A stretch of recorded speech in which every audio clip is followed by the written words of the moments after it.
माँ बोली। संतू की पीठ पर चाबुक पड़ी। उसी वक्त उठा और जाकर चटाई ले आया। माँ जी ने चूल्हे के पास दीवार के साथ रखी 2 थालियाँ में से एक थाली उठाकर मंगलसेन के सामने रख दी। मैले रुमाल से हाथ पोंछते हुए मंगलसेन चटाई पर बैठ गया। थाली में आज 3 भाजियाँ रखी थी। चपातियाँ खूब गरम गरम थीं। साहस बाबूजी ने मंगलसेन से पूछा, आज रामदास के पास गए थे, किराया दिया उसने या नहीं? मंगलसेन खुशी में था। उसी तरह चहक कर बोला, बाबूजी वहाँ अफीमची कभी घर पर मिलता है कभी नहीं।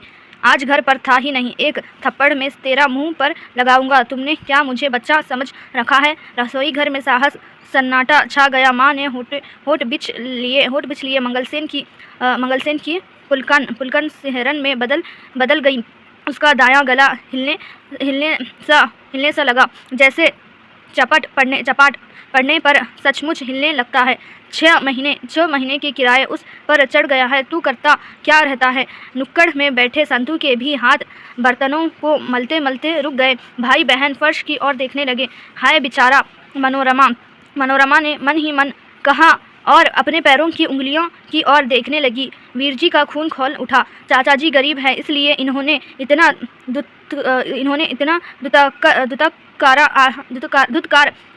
दुत्कारा जाता है। और पराठा डालूं? मंगलसेन जी, माँ ने पूछा। मंगलसेन का कोर अभी गले में ही अटका हुआ था। दोनों हाथों से थाली को ढूंढते हुए हड़बड़ाकर बोला, नहीं भाऊजी जी बस जी, नहीं भौजाई जी बस जी, जब मेरे यहाँ रहते यह हाल है तो जब मैं कभी बाहर जाऊँगा तो क्या हाल होगा? मैं चाहता हूँ तू कुछ सीख जाए और किराए का सारा काम संभाल ले, मगर 6 महीने तुझे यहाँ आए हो गए, तूने कुछ नहीं सीखा। इस वाक्य को सुनकर मंगलसेन के सर्द लूह में थोड़ी सी हरारत आई।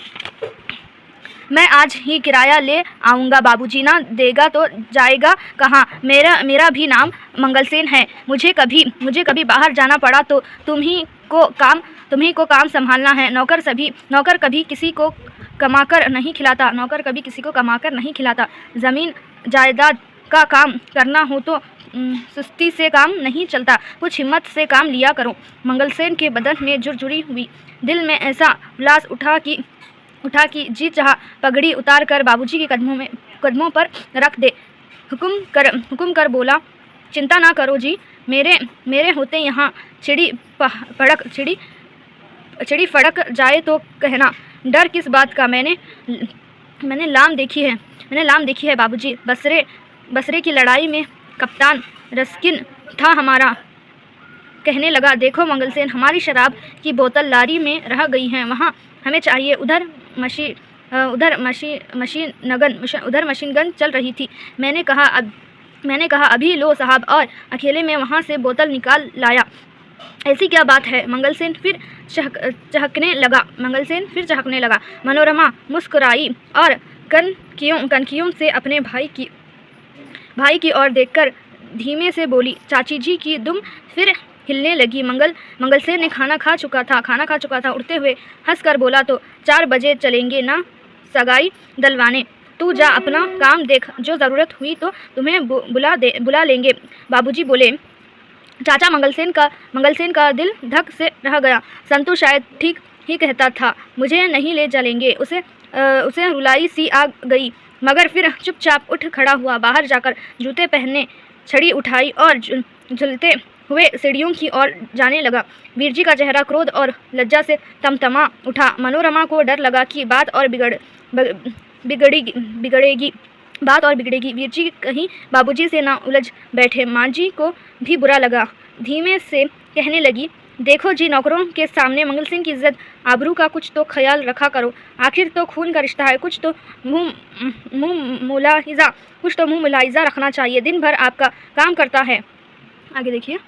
मैंने उसे क्या कहा?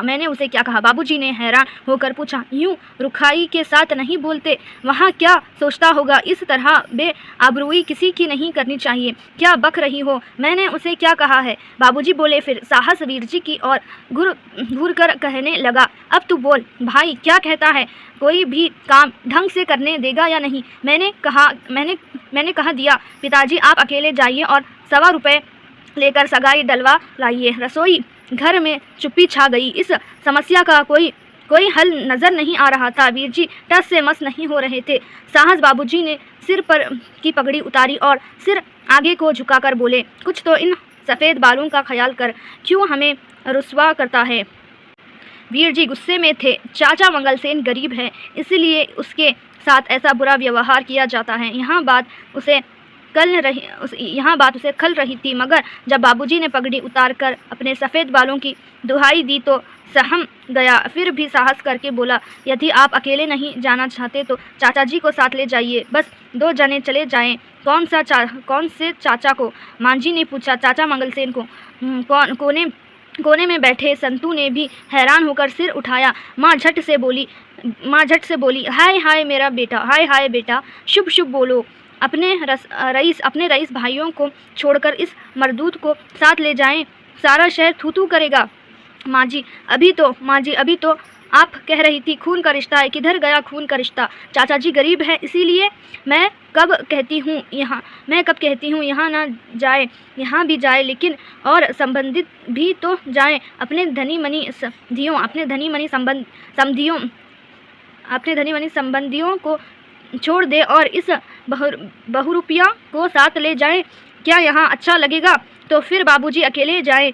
वीरजी परेशान हो उठे। मैंने जो कहना था कह दिया। अब जो तुम्हारे मन में आए करो, मेरे इससे कोई वास्ता नहीं। और उठकर रसोई घर से बाहर चले गया।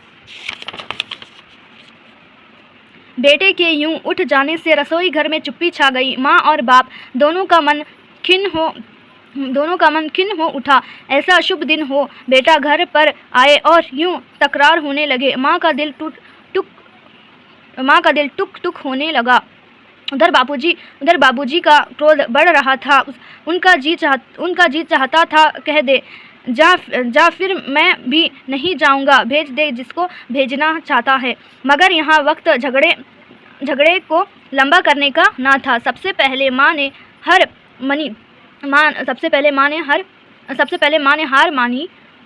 मानी। क्या बुरा कहता है, आजकल के लड़के माँ बाप के हज़ारों रुपए लुटा देते हैं। इसके विचार तो कितने उच्च हैं। यहाँ तो 1.25 रुपये में सगाई करना चाहता है। तुम मंगलसेन को ही अपने साथ ले जाओ, अकेले जाने से तो अच्छा है। बाबूजी बड़बड़ाए, बहुत बोले, मगर आखिर चुप हो गए। बच्चों के आगे फिर माँ बाप की चलती है, और चुपचाप उठकर अपने कमरे में जाने लगे। जा संतू मंगलसेन को कहा तैयार हो जाए। मांझी ने कहा। मनोरमा चहक उठी और भागी हुई वीरजी को बताने चली गई कि बाबूजी मान गए हैं। मंगलसेन को जब मालूम हुआ कि अकेले वही बाबूजी के साथ जाएगा तो कितनी ही देर तक वहाँ कोठरी में उचकता और चक्कर लगाता रहा। बदन का छटाक भर खून फिर उछलने लगा। जी चाहा कि संतू से उसी वक्त शर्त के 2 रुपये रखवा ले, क्यों ना हो, आखिर मुझसे बड़ा संबंधी है भी कौन। मुझे नहीं ले जाएंगे तो किसे ले जाएंगे? मैं और बाबूजी ही इस घर के करता धरता है, और कौन है? जितना ही अधिक वहाँ इस बात पर सोचता उतना ही अधिक उसे अपने बड़प्पन पर विश्वास होने लगता। आखिर उसने कोने में रखी टंकी को खोला और कपड़े बदलने लगा।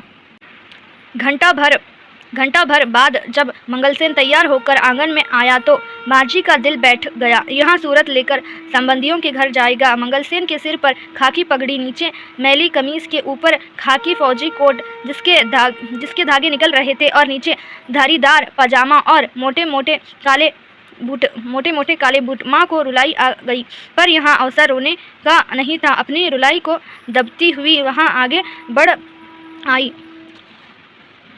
मनोरमा जा भाई की अलमारी में